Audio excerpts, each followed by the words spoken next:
एक साल में 42 से 45 पीढ़ी अपना पूरा करता है ये कीड़ा। ध्यान से देखिए, ये कीड़े के बारे में पूरा जानकारी आज लेंगे। और ये कीड़े का नाम है एफिड, जिसे हम हिंदी में माहू भी कहते हैं। तो इसका पूरा पहचान पढ़ेंगे, क्या इसका रोकथाम है और क्या इसका नुकसान पहुंचाने का तरीका है, पूरा इस वीडियो में देखेंगे।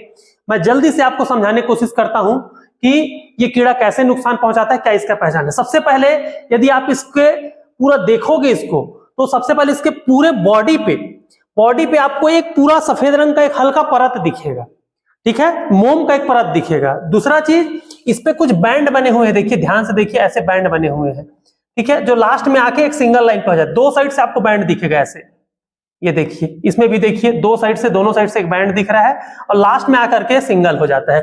ये एक पहचान है। सबसे प्रमुख पहचान जो और किट में नहीं होता, देखिए पीछे तरफ एक नुकीला कुछ निकला हुआ है, इस तरह का स्ट्रक्चर, जिसको कॉर्निकल्स कहते हैं। क्या कहते हैं? कॉर्निकल्स। और जो सफेद रंग का जो पूरा मोम जमा हुआ है, वो कहां से निकलता है? इसी कॉर्निकल से निकलता है, ये पिछले हिस्से से ही निकलता है। ये इसका पूरा तरीका हो गया। देख सकते हो कैसे ग्रुप में पूरा ये नुकसान पहुंचा रहा है एक साथ रह करके, ठीक है। बल्क में अटैक करता है एफिड या माहू। ये कौन कौन से फसल पर अटैक करता है? सरसों पे अटैक करेगा, जीरा पे अटैक करेगा, गेहूं पे अटैक करेगा, और जितने भी गोभी वर्गीय आपके सब्जी है उस पे अटैक करता है। और भी बहुत सारे क्रॉप पे अटैक करता है। इसका रंग का बात करें तो मोस्टली ये हरे रंग का होता है, कहीं कहीं पे ये काले रंग का देखा गया है, कोई फसल में हल्का पीला भी होता है, हल्का गुलाबी भी होता है।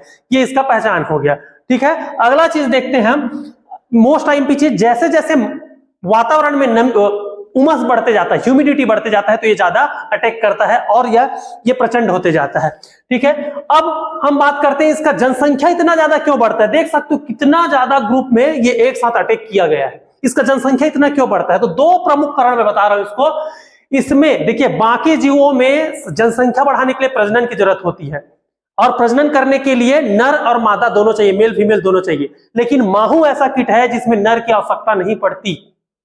दोनों प्रकार का प्रजनन होता है, नर और मादा का भी प्रजनन होता है, बच्चा पैदा होता है, और बिना नर का भी संतान पैदा कर सकता है। कौन? माहू कीट, जिसको पार्थेनोजेनेसिस के नाम से जाना जाता है। अगला चीज, मोस्ट टाइम पे एक और दूसरा कारण कि और इसका संख्या कैसे बढ़ता है, कि टेलीस्कोपिक जनरेशन। टेलीस्कोपिक जनरेशन को समझने के लिए ये वाला डायग्राम देखिए। जैसे एक माहू कीट है, माहू कीट के अंदर एक बच्चा है, ठीक है, मतलब एक कीट है जो प्रेग्नेंट है और अंदर में बच्चा है, और इस बच्चे के अंदर और बच्चा होता है, इसको बोलते हैं टेलीस्कोपिक जनरेशन, ठीक है। मतलब जो नया बच्चा जन्म लेता है ऑलरेडी वो प्रेग्नेंट होती है, ये एक कारण है। तो जनरेशन जल्दी जल्दी बढ़ेगा, वैसे में इसको बोलते हैं टेलीस्कोपिक जनरेशन, ठीक है। अब नुकसान पहुंचाने का तरीका देखिए, सबसे मेन नुकसान पहुंचाने का तरीका, ये कोमल पत्तियों पे, कोमल टहनियों पे, ऊपरी भाग पे, जो भाग सॉफ्ट होता है वहां पास से रस चूसना प्रारंभ करती है। पूरे बल्क में एक जगह रहेंगे गुच्छे में और पूरा रस चूसना चालू करते हैं, पत्ती मुड़ना चालू हो जाता है, पत्ती पीला पड़ना चालू, क्योंकि पूरा ग्लूकोज को कौन ले जा रहा है? पत्ती के रस को चूस रहा है, मतलब कीड़ा ले जा रहा है पूरे ग्लूकोज को। ग्लूकोज की कमी हो रहा है पौधे में, तो फिर पत्ती तो पीला पड़ना ही है। ये हो गया। दूसरा नुकसान पहुंचाने का तरीका, ये अपने एनस से, एनस मतलब अपने जहां से अपना मल को बाहर करता है, वहां से एक लिक्विड छोड़ता है, इसको हनी ड्यू बोलते हैं। क्या बोलते हैं? हनी ड्यू, शहद की तरह, जो कि मीठा होता है, ठीक है, उसको छोड़ता है। और उसको, इसके चक्कर में, मीठेपन के चक्कर में चींटी आता है यहाँ। तो खेत में यदि चींटी दिखे, सरसों का खेत हो या सब्जियों का खेत, वहां चींटी दिखे तो समझ जाना वहां एफिड या माहू का अटैक प्रारंभ हो चुका है, ठीक है। एक चीज। अगला ये हनी ड्यू हो गया। हनी ड्यू हो गया, जहां जहां हनी ड्यू बना है, मीठापन है, वहां फफूंद पनपेगा। चींटी के साथ साथ फफूंद दिखेंगे, ऐसे काला काला फफूंद दिखेगा। अब कालापन बढ़ गया, हाँ, मतलब धूप डायरेक्ट पत्ती पे नहीं पड़ेगा तो क्या नहीं होगा? प्रकाश संश्लेषण नहीं होगा, तो ऑलरेडी और ग्लूकोज नहीं बनेंगे, तो पौधा कमजोर हो जाएगा। इस तरह से नुकसान पहुंचेगा। रोकथाम का बात करें, पहले हम केमिकल पे बात नहीं करते, रोकथाम करने का कुछ सिंपल सा मेथड बताते हैं। पहले चींटी दिख रहा है, चींटी को मारो, चींटी मरेगा, ठीक है। चींटी क्या करता है? चींटी ना माहू को बचाता है। किससे बचाता है? ये कीड़ा से, ये एलबीबी बोलते हैं इसको, लेडी बर्ड बीटल। ये लेडी बर्ड बीटल माहू को खाता है, ये छोटे छोटे माहू को खाता है, लेकिन उसको बचाने के लिए कौन है? चींटी है। तो चींटी को मारोगे, चींटी कंट्रोल होगा, तो ये एलबीबी, लेडी बर्ड बीटल क्या करेगा? लेडी बर्ड बीटल जा करके किसको खाएगा? माहू को खाएगा, और कुछ हद तक आपका माहू कंट्रोल हो जाएगा, ठीक है। इसके बाद अगला देखते हैं, एक फफूंद आता है वर्टिसिलियम लेकानाइन, ठीक है। इसको 5 ml 5 ग्राम प्रति लीटर पानी में आपको लेना है और इसको पूरा छिड़क देना है। ये फफूंद क्या करेगा? फफूंद क्या करेगा? जो माहू है उनमें बीमारी पैदा करेगा, पूरे बॉडी पे फफूंद जम जाएगा माहू का, और माहू जो है वो बीमारी की वजह से मर जाएगा। तो ये वर्टिसिलियम लेकालाइन का छिड़काव करना चाहिए स्प्रेयर में।